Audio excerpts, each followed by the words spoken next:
Hello everyone, welcome to my channel maths with कुंडे।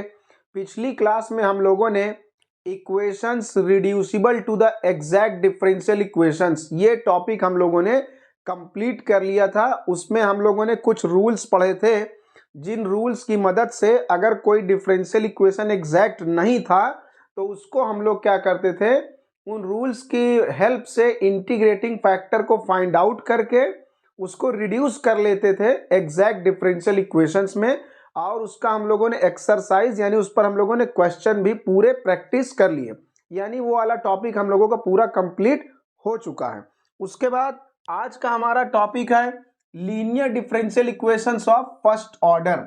तो इसके लिए हमने एक प्लेलिस्ट बना रखा है। प्लेलिस्ट का नाम यही है जो यहाँ हेडिंग डला है, ऑर्डिनरी डिफरेंशियल इक्वेशंस। तो अगर बिल्कुल स्टार्टिंग से आप कोर्स पढ़ना चाहते हैं ऑर्डिनरी डिफरेंशियल इक्वेशन का, तो इसी प्लेलिस्ट में आप बिल्कुल स्टार्टिंग से जीरो से पढ़ सकते हैं। तो हम लोगों ने शुरू से वहां से पढ़ते पढ़ते सब कंप्लीट किया और हम लोग आज यहाँ इस टॉपिक पर पहुंच आए हैं। तो ये टॉपिक हमारा है, आज इसको हम लोग स्टार्ट करेंगे। सबसे पहले हम लोग समझेंगे कि अगर कोई डिफरेंशियल इक्वेशन गिवन है तो कैसे उसे हम पता लगाएंगे कि वो लीनियर डिफरेंशियल इक्वेशन है फर्स्ट ऑर्डर का। और जब आप उसको आइडेंटिफाई कर लेंगे, डिटरमाइन कर लेंगे कि हाँ ये लीनियर डिफरेंशियल इक्वेशन है फर्स्ट ऑर्डर का, तो फिर उसको आप कैसे सॉल्व करेंगे। तो उसको सॉल्व करने के लिए हम लोग यहाँ पर एक छोटा सा आर्टिकल करेंगे, या उसको आप एक डेरिवेशन कह लीजिए। तो उसकी हेल्प से हम लोग इंटीग्रेटिंग फैक्टर फाइंड आउट करेंगे और बस उसी इंटीग्रेटिंग फैक्टर को मल्टीप्लाई कर देंगे, जो हम लोग का स्टैंडर्ड फॉर्म होगा लीनियर डिफरेंशियल इक्वेशन का, और वहां से फिर सोल्यूशन आपका निकल आएगा। तो ये आर्टिकल या डेरिवेशन आपको जरूर देखना चाहिए, क्योंकि इसी की हेल्प से आप क्वेश्चन को आराम से सॉल्व कर पाएंगे। क्योंकि जब तक आपका थियरी वाला पार्ट कॉन्सेप्ट क्लियर नहीं रहेगा तब तक आप लोग को क्वेश्चन लगाने में थोड़ा सा प्रॉब्लम आएगी। तो हम लोग यहाँ पर शुरू करते हैं। तो सबसे पहले हम लोग समझेंगे अपना लीनियर डिफरेंशियल इक्वेशन का जनरल फॉर्म और उसके बाद उसका सोल्यूशन निकालेंगे। तो हम लोग यहाँ पर थोड़ा सा लिख लेते हैं, a linear differential equation, a linear differential equation of first order for dependent variable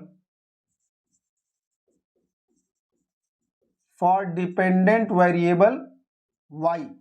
तो एक लीनियर डिफरेंशियल इक्वेशन होगा फर्स्ट ऑर्डर का फॉर डिपेंडेंट वेरिएबल y। यहां पर जो डिपेंडेंट वेरिएबल है वो y है। तो जो डिपेंडेंट वेरिएबल होगा सॉल्यूशन आपका उसी के लिए निकलेगा। अगर डिपेंडेंट वेरिएबल आपका यहां पर x होगा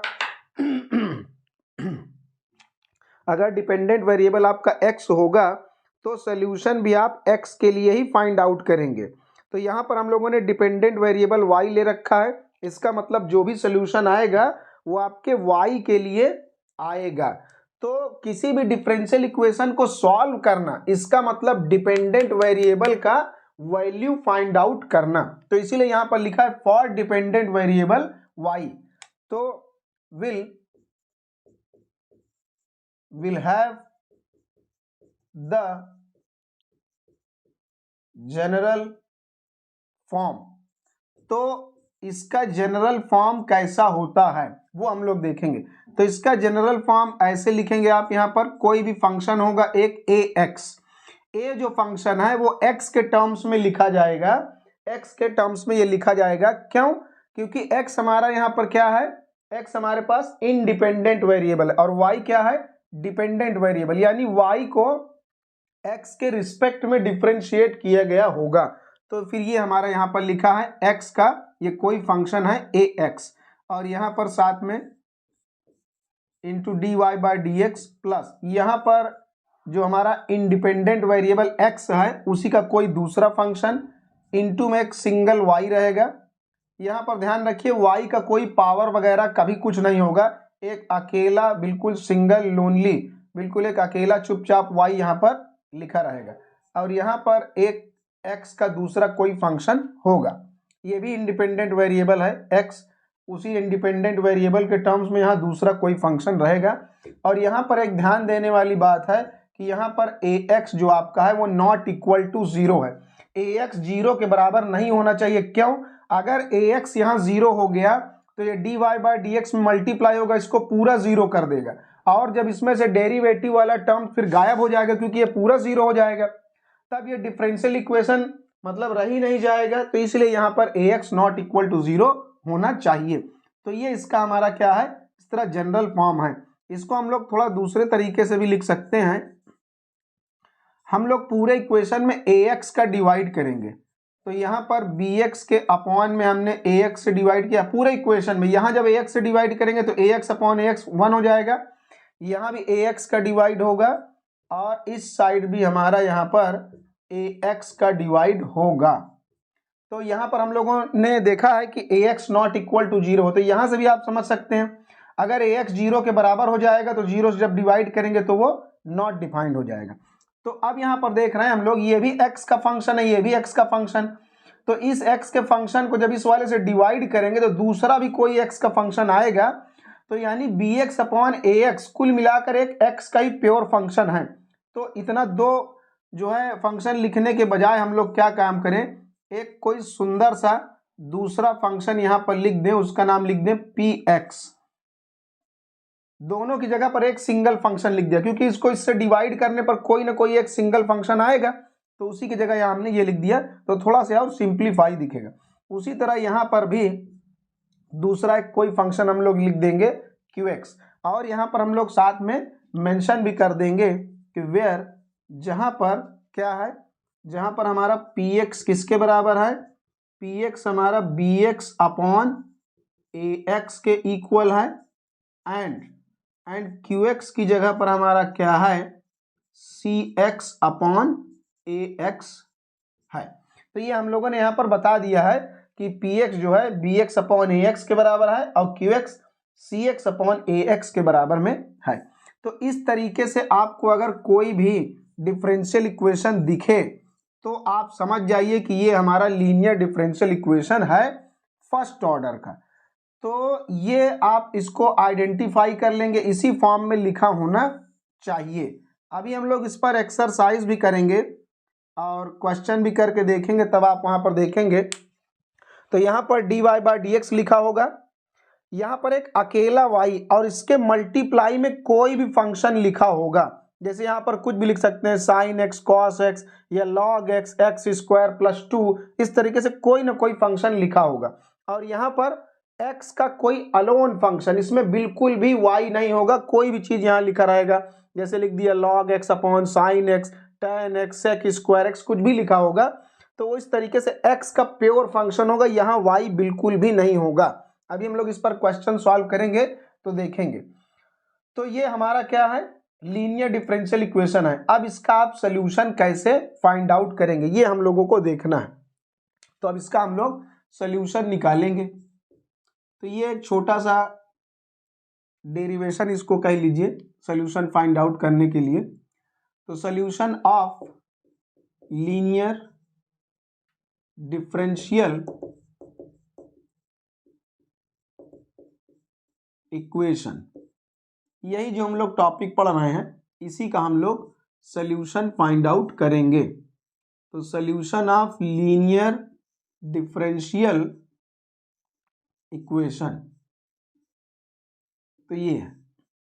तो इसका हम लोग कुछ नाम लिख दे रहे हैं, इसका नाम हमने लिख दिया इक्वेशन 1। तो वी हैव, हम लोग यहां पर जान रहे हैं किस तरीके से लिखा होता है, ये d D x of y लिखा है plus p x into y is equal to q x. तो अब इसका सोल्यूशन फाइंड आउट करने के लिए इसको हम लोग थोड़ा सा रीअरेंज करेंगे। कैसे? तो यहां पर हम लोग d D x of y को इधर रहने देंगे और ये उस साइड चला जाएगा,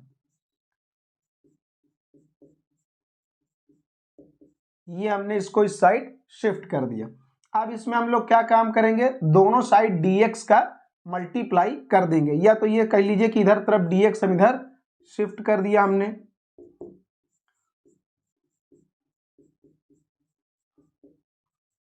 तो ये इधर dx आपका यहाँ पहुँच गया। अब इसको थोड़ा सा एक स्टेप और लिखेंगे, उसके बाद काम आसान हो जाएगा।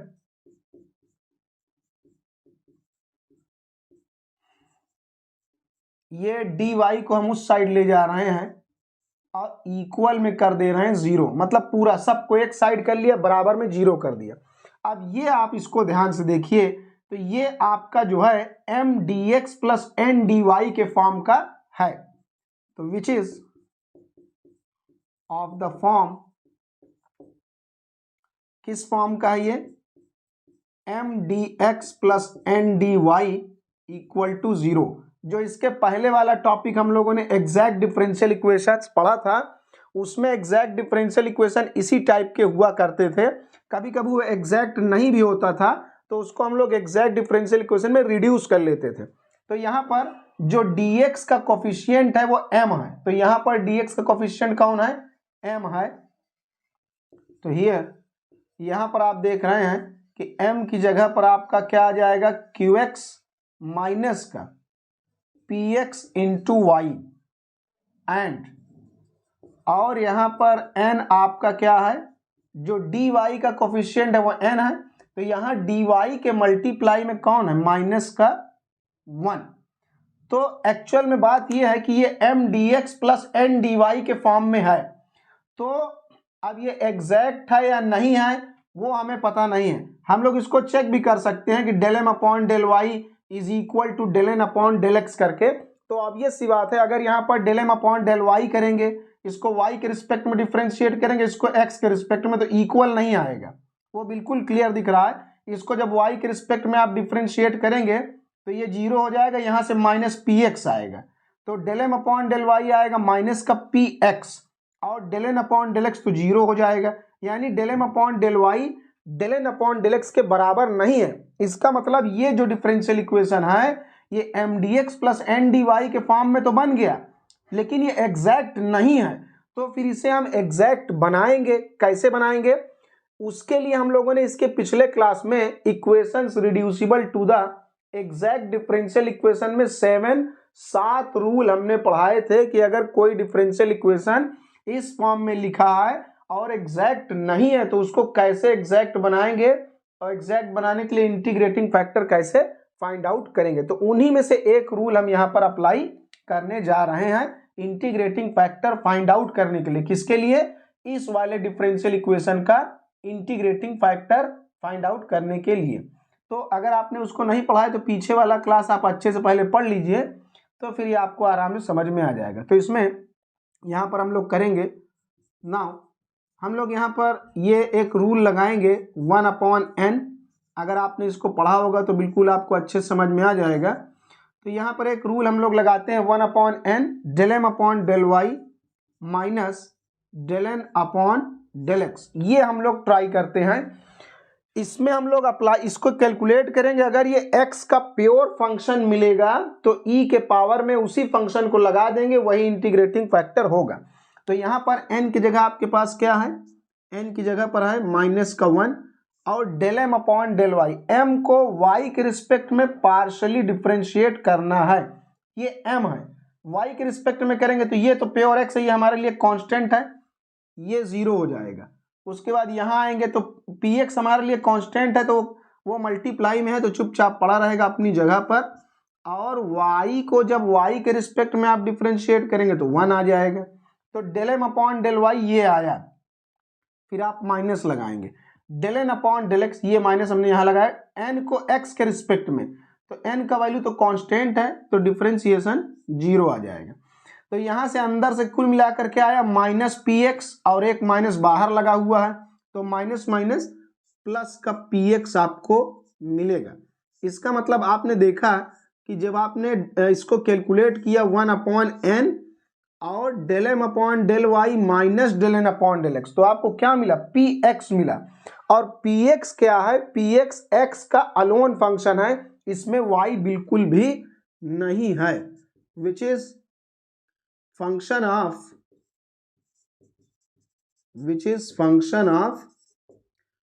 x अलोन, तो जो कि x का अलोन फंक्शन है। तो यही तो होता है, जब इसको कैलकुलेट करते हैं तो अगर एक्स का अलोन फंक्शन आ गया तो इसको ई के पावर में इंटीग्रेट करके लगा देंगे, वही हमारा इंटीग्रेटिंग फैक्टर होता है।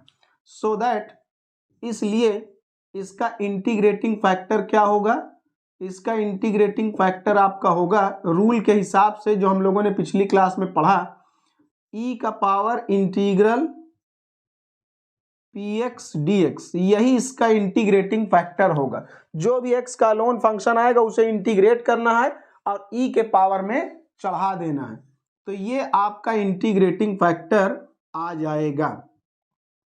तो ये आपने इस तरीके से निकाला इंटीग्रेटिंग फैक्टर, अब काम आसान हो जाएगा। तो पहले इसको हम थोड़ा सा सुंदर तरीके से लिख दें, जैसे ये हाईलाइट रहे, आपको मतलब ये स्ट्राइक करता रहे दिमाग में कि हाँ ये इंटीग्रेटिंग फैक्टर है। अब हर क्वेश्चन में आपको यही करना होगा, इसी तरीके से आपको इंटीग्रेटिंग फैक्टर फाइंड आउट करना होगा, लेकिन उसके लिए आपको इतनी बड़ी कैलकुलेशन नहीं करनी है, कि इतना बड़ा कैलकुलेशन नहीं करना है। आप सीधा कंपेयर करके इस कोई भी डिफरेंशियल इक्वेशन गिवन होगा उसको इससे कंपेयर करिए, पी एक्स फाइंड आउट कर लीजिए, क्योंकि हम लोगों ने यहाँ पर रिजल्ट निकाल लिया है कि जो भी इंटीग्रेटिंग फैक्टर निकालना होगा पी एक्स को इंटीग्रेट करके ई का पावर चढ़ा देंगे। जैसे ये है हमारे पास, तो y का जो कोफिशिएंट है वही पी एक्स है, इसी को इंटीग्रेट करके ई के पावर में लगा देना है। तो अभी तो ये हम लोग कर लेंगे, उसके बाद जब एक्सरसाइज पर इसका एक्सरसाइज हम लोग करेंगे, क्वेश्चन सॉल्व करेंगे, तो आप वहाँ पर ढेर सारे क्वेश्चन इस तरह देखेंगे। तो फिलहाल इंटीग्रेटिंग फैक्टर ये हमारा आया। तो इसका क्या मतलब है, इसका मतलब यही है कि देखिए इस इक्वेशन को हमने क्या करा, यही इक्वेशन को हमने यहाँ लिया था, इस इक्वेशन को हमने थोड़ा सा मॉडिफाई करके ये बनाया। तो फिर इसको आपने देखा कि ये डिफरेंशियल इक्वेशन जो थी ये एग्जैक्ट नहीं थी। तो एग्जैक्ट नहीं थी क्योंकि del m upon del y del n upon del x के बराबर नहीं था, तो एग्जैक्ट नहीं था। तो इसको एग्जैक्ट बनाने के लिए ये हम लोगों ने निकाला इंटीग्रेटिंग फैक्टर। तो यही तो इंटीग्रेटिंग फैक्टर का काम है, इसको हम इस डिफरेंशियल इक्वेशन में क्या करें, मल्टीप्लाई कर दें, चाहे इसमें मल्टीप्लाई कर दें और चाहे इसमें, कोई दिक्कत वाली बात नहीं। तो एक्चुअल में इक्वेशन हमारा यही था, वो हम लोगों ने काम बनाने के लिए अपना इस तरीके से इस फॉर्म में लाए m d x plus n d y में। तो चाहे इसमें मल्टीप्लाई करें या गिवन ओरिजिनल इक्वेशन में मल्टीप्लाई करें, कोई दिक्कत वाली बात नहीं है। यही इक्वेशन हमारा यहाँ पर लिखा हुआ है। तो नाउ इक्वेशन 1 गिव्स, तो अब इक्वेशन 1 हमारा क्या बन जाएगा, इंटीग्रेटिंग फैक्टर से इसे मल्टीप्लाई करेंगे पूरे में। तो मल्टीप्लाई कर देंगे तो यहां पर हो जाएगा ई का power integral P x D x, और यहां पर ये इनटू में d y by d x लिखा है, प्लस यहां भी मल्टीप्लाई होगा ई का power integral P x D x, और यहां पर पी एक्स इंटू में वाई लिखा है, और यहाँ भी मल्टीप्लाई हो जाएगा क्यू एक्स इंटू में ई का power integral P x D X. ये तो हर जगह हमने क्या करा, मल्टीप्लाई कर दिया। इसमें 3 टर्म है, 1 2 और एक इक्वल के उस साइड 3 टर्म, तीनों में मल्टीप्लाई कर दिया इस इंटीग्रेटिंग फैक्टर से। अब आप लेफ्ट वाले को ध्यान से देखिए, ये लेफ्ट वाले को हम कैसे लिख सकते हैं, इसको लेफ्ट वाले को आप लिख सकते हैं D D x of Y into ई का power integral P x D X, ये लिख सकते हैं। अब आप कहेंगे क्यों, क्योंकि इसको आप फर्स्ट फंक्शन मानिए और इसको सेकंड फंक्शन, और इसमें डिफरेंशिएशन का प्रोडक्ट रूल लगाएंगे तो यही आएगा। ये हम अभी करके आपको दिखा दे रहे हैं, और जो राइट में लिखा हुआ है वो तो अपनी जगह पर चुपचाप वैसे ही पड़ा रहेगा, उससे हम अभी कुछ नहीं कर रहे हैं। तो आप यहाँ पर देखिए, अगर इसमें आप प्रोडक्ट रूल लगाएं तो चाहे इसको फर्स्ट और सेकंड मान ले, कोई दिक्कत नहीं। जैसे मान लीजिए ये यहाँ लिखा है उसके अकॉर्डिंग, ये अगर फर्स्ट है ये सेकंड है, किसी को भी मान लीजिए, कोई दिक्कत नहीं, आगे पीछे लिखा जाएगा। तो फर्स्ट वाले को रोक दिया गया ये, और सेकेंड वाले को डिफरेंशिएट कर दिया गया। देखो प्रोडक्ट रूल लगाएंगे तो इसको फर्स्ट पहले वाले को रोक कर दूसरे वाले को डिफरेंशिएट किया, फिर प्लस लगाकर ये सेकेंड वाले को रोक दिया गया, इसको कुछ नहीं किया। अब फर्स्ट वाले को डिफरेंशिएट करें, तो जब इसको आप डिफरेंशिएट करेंगे तो कैसे डिफरेंशिएट करेंगे, e के पावर x का तो e के पावर x ही होगा, e का पावर कुछ भी लगाओ, e की पावर ये पूरा हमारे लिए x है, तो e के पावर x का डिफरेंशिएशन e का पावर ax, फिर उसके अंदर जाएंगे, इसको डिफरेंशिएट करेंगे, तो इसमें तो इंटीग्रेशन लगा ही हुआ है, तो एक बार इंटीग्रल लगा, जब उसको डिफरेंशिएट कर देंगे तो इंटीग्रल आपका वहां से हट जाएगा, तो केवल आपका क्या बचेगा, px। तो ये आपका बना। तो इस तरीके से आपने देखा, चाहे इसको फर्स्ट इसको सेकंड मान लीजिए, कोई दिक्कत नहीं है, आगे पीछे लिखा जाएगा, आएगा वही। तो यहाँ फर्स्ट वाले को रोक कर सेकेंड को डिफरेंशिएट किया गया, प्लस सेकेंड वाले को यहाँ रोक दिया गया, उसको कुछ नहीं किया, अब फर्स्ट वाले को डिफरेंशिएट हमने करा।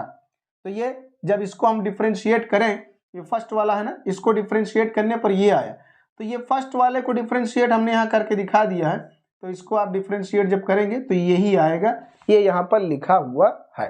तो इस तरीके से आपने इसको पूरे लेफ्ट वाले पूरे को बंद करके ऐसा छोटा सा सुंदर सा आपने बना दिया। तो बस अब इसके आगे हम लोग देखते हैं क्या करना है।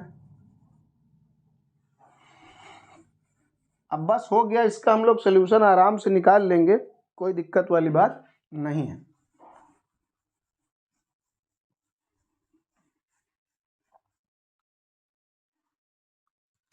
तो अब इसको हम लोग इंटीग्रेट करेंगे बोथ साइड, क्योंकि हमें निकालना है y की वैल्यू। y हमारा क्या है, डिपेंडेंट वेरिएबल है, तो जो डिपेंडेंट वेरिएबल है सॉल्यूशन उसी के लिए निकलना चाहिए। तो इसको हम इंटीग्रेट करेंगे, ऑन इंटीग्रेशन इट गिव्स, तो इंटीग्रेट करने पर ये क्या देगा, दोनों साइड इंटीग्रेट करेंगे। जब इधर इंटीग्रेट करेंगे तो ये एक बार डिफरेंशिएशन है, एक बार इंटीग्रेट करेंगे, तो डिफरेंशिएट करना एक बार फंक्शन को, फिर इंटीग्रेट करना, तो कोई फर्क पड़ेगा नहीं। तो हम लोग नॉर्मली ऐसे बोल देते हैं कि एक बार डिफरेंशिएट करा, एक बार इंटीग्रेट करा, तो कोई फर्क नहीं पड़ेगा। तो जब आप यहाँ इंटीग्रेशन का साइन लगाएंगे तो डिफरेंशिएशन से इंटीग्रेशन उसका इफेक्ट कैंसिल हो जाएगा, तो कुल मिलाकर यही बचेगा। एक बार डिफरेंशिएट करा फिर इंटीग्रेट करा तो यही फंक्शन आएगा। तो हम लोग बोल देते हैं कि डिफरेंशिएशन से इंटीग्रेशन कैंसिल हो गया, तो वो अपना समझने के लिए बोल दिया जाता है। तो कुल मिलाकर आपका यही आएगा, y इंटू ई का पावर px dx। तो ये आपका इस तरीके से आया, ये हमने यहाँ समझाने के लिए बना दिया था, तो ये लिखा हुआ है आपका वैसे ही ये हुआ। और यहाँ जब आप इंटीग्रेट करेंगे, तो अभी तो यहाँ इंटीग्रेट करने के लिए आपके पास कुछ है नहीं, तो भाई मतलब कोई फंक्शन पता तो है नहीं, तो जो ये लिखा हुआ है ये वैसे ही अपना चुपचाप लिखा रहेगा। लेकिन जब इसको इंटीग्रेट करेंगे तो ये किसके रिस्पेक्ट में करेंगे, x के रिस्पेक्ट में, तो यहाँ पर इंटीग्रेट करने के बाद एक आपको dx लगाना पड़ेगा, और जब इंटीग्रेट हो जाएगा तो फिर यहाँ पर आप एक कांस्टेंट भी लगा देंगे।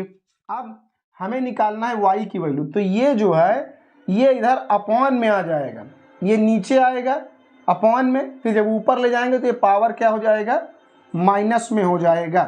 तो ये हो जाएगा e का पावर माइनस का इंटीग्रल px इंटू dx, और यहाँ पर ये पूरा ब्रैकेट में लिखा रहेगा इंटीग्रल qx e का power integral px dx with respect to x plus c।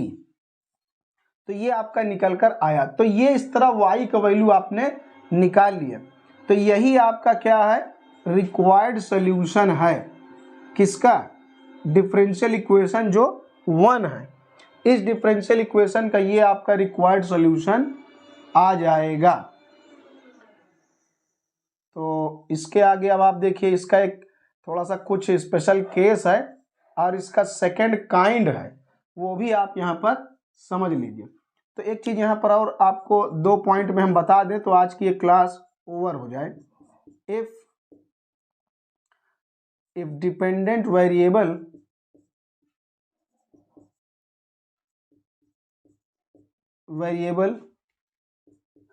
is x, then we write अगर डिपेंडेंट वेरिएबल x हो जाए, कभी कभी कुछ ऐसे डिफरेंशियल इक्वेशन मिलेंगे जिनमें dy बाय dx की जगह पर dx अपॉन dy लिखा रहेगा, तो यानी उसको आपको x के लिए सॉल्व करना होगा। तो अगर डिपेंडेंट वेरिएबल x है तो इसी तरीके से पूरा कैलकुलेशन होगा। और ये आप फिर कैसे लिख पाएंगे, तो ये आप ऐसे लिखेंगे, तो यहाँ y की जगह पर आप x लिखेंगे, तो बस x की जगह y और y की जगह x हो जाएगा। तो यहाँ हो जाएगा x, यहाँ y की जगह x हो जाएगा, और यहाँ पर e का पावर माइनस का यहाँ px है तो py हो जाएगा। आप चाहें तो यहाँ दूसरा कोई फंक्शन भी लगा सकते हैं जो आपका मन करे, तो चाहे आप यहाँ py dy लिख दीजिए या दूसरा कोई फंक्शन भी आप लिख सकते हैं, कोई दिक्कत वाली बात नहीं, उसका कोई वो समस्या नहीं है। तो बस x की जगह y और y की जगह x आपको कर देना है इंटरचेंज, बस हो गया। उसी तरीके से यहाँ भी, तो ये हो जाएगा qx की जगह पर qy इंटू ई का power integral p y d y, और इसको आप y के रिस्पेक्ट में इंटीग्रेट करेंगे, प्लस यहाँ पर कांस्टेंट आ जाएगा c। तो बस यही आपको यहाँ पर करना है, इसमें कोई दिक्कत वाली बात नहीं। तो ये y के लिए सॉल्व हुआ और ये x के लिए सॉल्व हुआ। तो जहाँ जहाँ y था वहाँ x आपने कर दिया और x की जगह पर आपने y कर दिया। तो ये इस तरीके से आपका सोल्यूशन आ जाएगा, कब, जब डिपेंडेंट वेरिएबल आपका x है तब के लिए। और एक हम लोग इसका स्पेशल केस भी थोड़ा सा देख लेते हैं, तो आज का ये क्लास ओवर हो जाए, फिर अगली क्लास में हम लोग इसी पर क्वेश्चन सॉल्व करेंगे। स्पेशल केस में क्या है, इफ अगर मान लीजिए आपका qx 0 हो जाए देन तब क्या होगा। अगर मान लीजिए ये आपको दिया हुआ है, अगर qx 0 हो जाए, तो qx अगर 0 हो जाएगा तो डिफरेंशियल इक्वेशन कुछ इस टाइप का मिलेगा।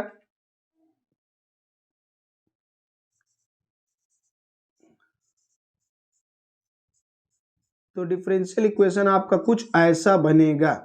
तो अगर इस टाइप का डिफरेंशियल इक्वेशन बने, या अगर qx 0 कर दिया जाए, तो इसका सोल्यूशन क्या होगा।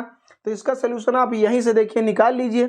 जैसे आपने सोल्यूशन यहाँ पर पूरा डेराइव करके निकाला यहाँ तक, तो इसी में भाई qx अगर 0 है तो qx यहाँ 0 रख देंगे। तो जब आप qx को 0 कर देंगे तो ये पूरा इंटीग्रल गायब हो जाएगा, ये पूरा गायब, और ये अंदर मल्टीप्लाई हो जाएगा c में, ये 0 हो जाएगा qx की जगह 0 रखने पर। तो इसका रिक्वायर्ड सोल्यूशन क्या होगा, इट्स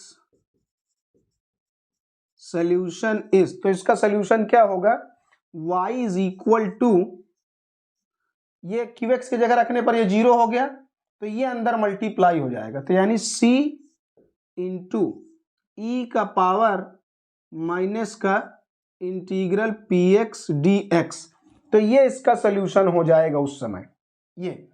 तो बस इस तरीके से अगर आपको कोई क्वेश्चन मिले जिसमें आप देख लीजिए qx 0 है, तो डायरेक्ट आप इस तरीके से सोल्यूशन इसका लिख सकते हैं।